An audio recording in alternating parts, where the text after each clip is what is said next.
Daniel Sobato. Le recuerdo su número de cuenta. Su número de cuenta es Sobato, @Sobato56. Y el doctor Sobato, usted sabe, es politólogo, especialista en democracia, sí, experto en elecciones, presidente para Idea Internacional para América Latina. Daniel, ¿cómo estás? Me da una gran alegría saludarte. Muy buenas tardes, Joaquín. Qué gusto estar contigo y con tu audiencia. Un solo comentario es @Sobato55, no 56. Es que como todo ha subido, perdón. Es @Sobato55. Sí, señor. Perdón. No, bien, tranquilo. @Sobato55, el doctor Daniel Sobato. A ver, el domingo hay un proceso inédito en México, que es una consulta para la revocación de mandato del presidente López Obrador. ¿Cómo lo estás viendo desde allá? Mira, Joaquín, lo que va a tener lugar en México este domingo no solamente es inédito en México, es inédito en toda América Latina y yo me atrevo a decir es inédito en el mundo. ¿Por qué?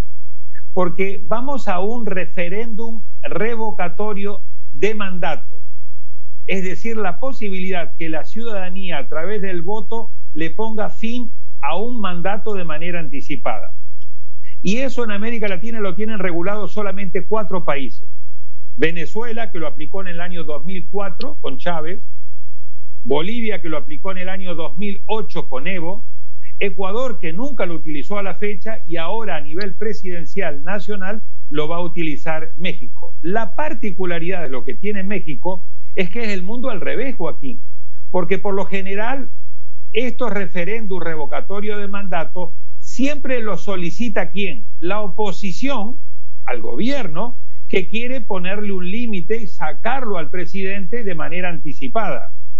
Pero no lo convoca el gobierno. Y en el caso particular de México, esto es lo inédito. Es el propio gobierno y el propio partido oficialista que motu propio está diciendo yo quiero ir a una revocatoria de mandato, cuando en realidad esta revocatoria de mandato tiene más de ratificación que de revocatoria.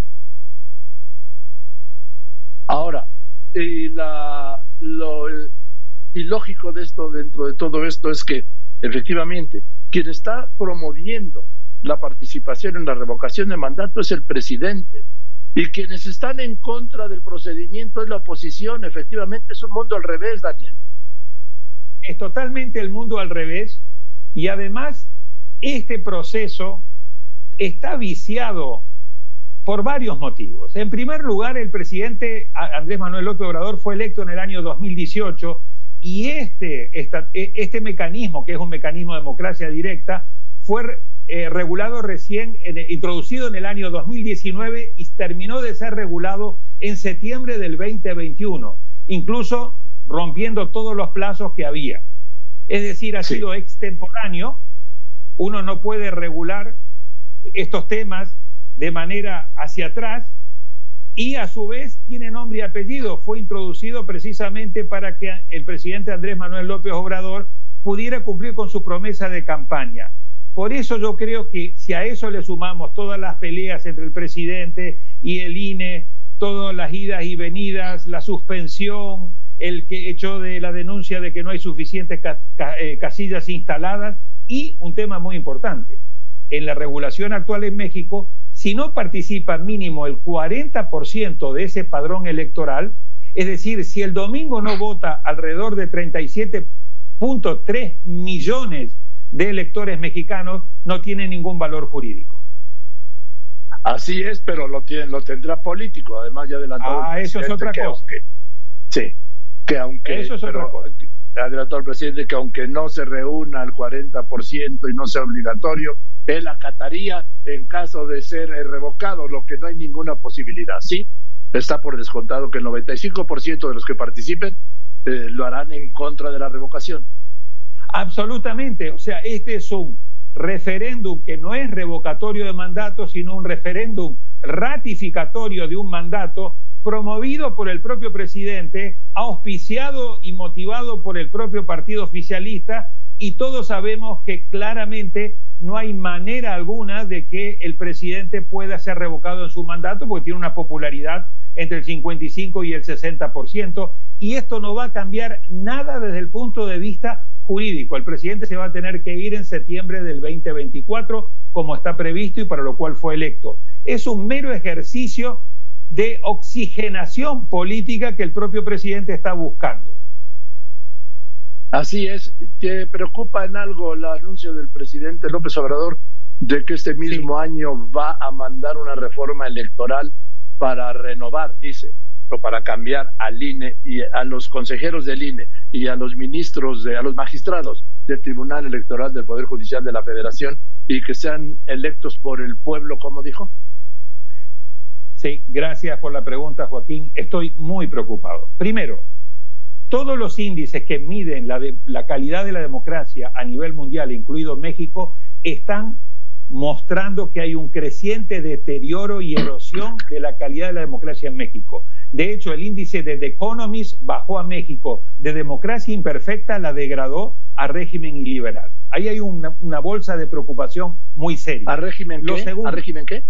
Régimen iliberal. Es decir, un régimen iliberal o un régimen híbrido es aquel que ya no es una democracia, pero que todavía no es un régimen autoritario puro. Ahí está El Salvador, ahí está Guatemala, ahí está Honduras, ahí está Bolivia, ahí está Paraguay. En esa categoría, en esa bolsa de régimen híbrido o régimen iliberal. Lo segundo que más me preocupa, sí, lo segundo que más me preocupa es México invirtió los últimos 30 años en construir tres cosas. En construir por consenso a través del diálogo y la negociación unas reglas electorales que dieran, por un lado, transparencia y por el otro lado, proporcionalidad para permitir el pluralismo político. Dos, fue construyendo gradualmente una arquitectura, una institucionalidad electoral que arrancó con el IFE en 1990 y luego siguió con el INE. Ahí tenemos un árbitro que es profesional, que es imparcial, que es independiente y que hay que defenderlo porque los ataques del presidente Andrés Manuel López Obrador en contra del INE son totalmente injustificados e infundados. Y tercero, había el consenso de que el Ejecutivo no se iba a meter, no se debería meter en la pelea electoral. Es decir, que no debía hacer un intervencionismo electoral indebido.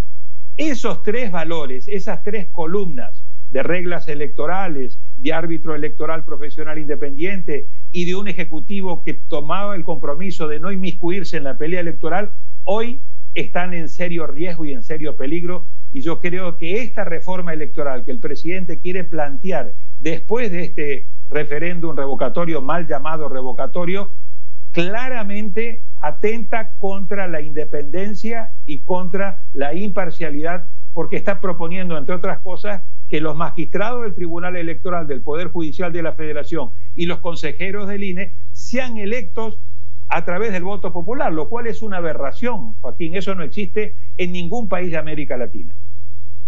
Bien, entonces podemos dar por descontado el resultado.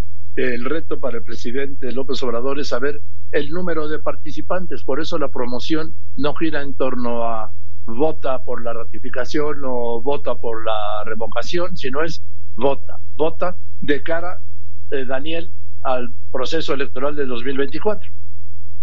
Correcto, es de cara a un proceso electoral de 2024, pero vuelvo a decir, estamos en una situación, México está atravesando una situación, por un lado, de creciente deterioro y de erosión de la democracia, de la calidad de la democracia, que está siendo registrada en todos los índices, en el índice de The Economist, en el índice de Freedom House, en el índice de Biden y en el índice de IDEA Internacional. Los cuatro principales índices que miden la calidad de la democracia determinan este deterioro. Y a su vez, México está enfrentando una situación de mucho riesgo, de mucho peligro, porque vuelvo a decir, los fundamentos, la institucionalidad, las reglas de juego sobre la cual se construyó la transición y la consolidación democrática en estas 3 décadas, hoy está en peligro. Entre otras cosas, porque el otro eje de la reforma electoral que quiere plantear el presidente es acabar con los plurinominales. Y si vos le sacás a los 500 miembros del Congreso los 200 plurinominales y le dejás únicamente los 300 de circunscripción uninominal,